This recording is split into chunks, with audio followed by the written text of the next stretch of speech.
Do you know about Simi? No, what happened with her? What's it called? Old tweets of her have sparked some reactions. What were the tweets? So basically, it was what's it called? If you're not tall, dark, and handsome, you're probably Igbo. Okay. David has a crush on me. His lips come close, act like he wanna lock lips, and then he puts his head on my lap. Shall I give him a chance? P.S. He's 4. Excuse me? Yes. I love to kiss the kids at my mum's daycare. They're super adorable and crazy about him. Why is this 4-year-old trying to put hands inside my sheets? I wonder if anyone else used breast milk to bake cake before.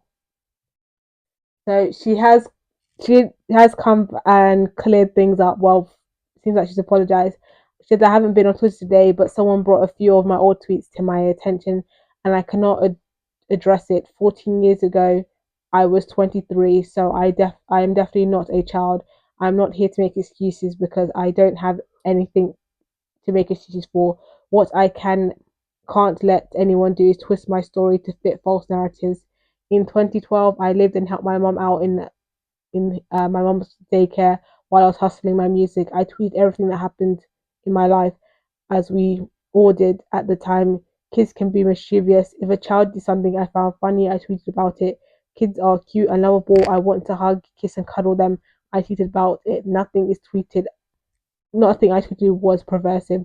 I was not famous, so maybe if I was, I would have understood that anything is open to whatever interpretation, including being used falsely by a faceless mob. I have never been depraved in my life.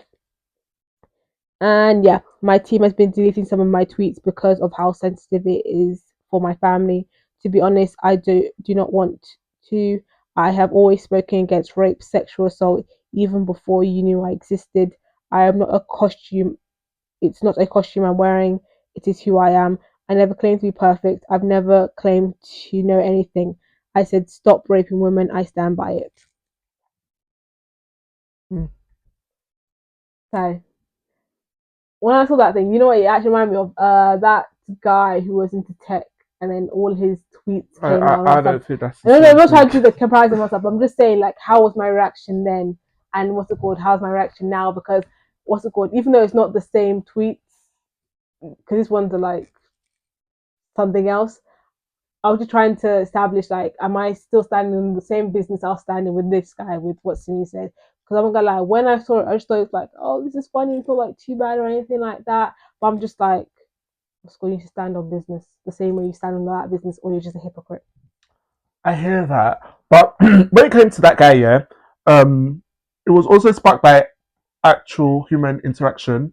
Like I believe it's that whole like story when it came to him and what led people to even look into his tweets because somebody came out and Mm. was speaking about their experience with him, Mm-hmm. not directly speaking saying it was that person, but they were able to put two and two together based off of the man's social media history that right it's probably this guy that they're talking about, that Mm-hmm. kind of thing. So I think that is reason for someone to even be somewhat more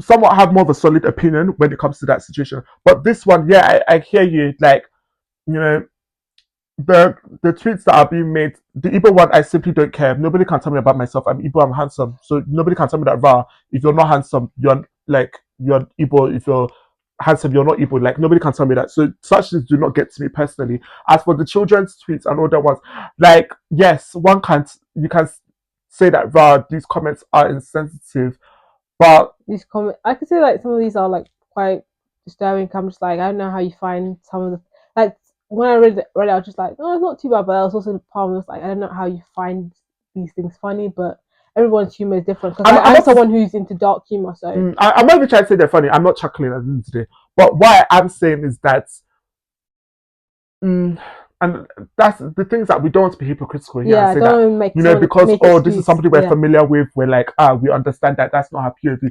But it's like, the things that there are people that think weirdly like that or have weird jokes like that. Do but you do you get? really have to tweet it? I think that's the thing. But that's the thing. Does She's also everything she's need to also be referring a to a threat? time when people were not as cautious in what they were doing. They were just doing things. Do you get?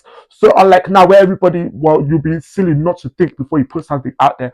Do you get? So I don't think then times they were thinking with the mindset, oh, do I need to put it out there? It was just nothing. It was just social That's media. what How I much? still How have many that people were same on social mindset to media? now. I'm just like, Huh? does everything need to be a tweet? Like, can't people just like Then laugh times in the everything was moment? a tweet. There weren't many options. So Twitter was like had everybody's attention. So they were tweeting. Like people used to tweet good morning. People used to tweet, I'm having a matcha. I'm having a what's it called? Iced latte. I just bought my first iPhone. That was what Twitter was on. But so I'm not too shocked. And the thing is that what she's saying, I don't, like yes, it can be disturbing, but like she said, I can see how someone can say that, you know, that wasn't my thought. Like I did not have a disturbing thought process in what I was saying. I was just cracking a joke in saying this thing. But I can also see the sad thing is that now you don't know when somebody's joking and you don't know when somebody's serious. That I think that is why we have this issue of like, oh, everybody needs to be held to the same standard. Nobody should be doing that kind of thing. Because it's like I feel like there was a time where people can crack a joke that was borderline insensitive and we know that raw is a joke.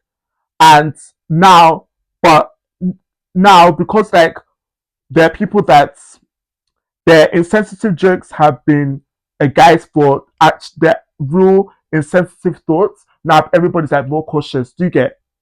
So I just feel like maybe that is what she's suffering here because it's yet another case of like I don't know whether to say it's the day and age because regardless it's disturbing.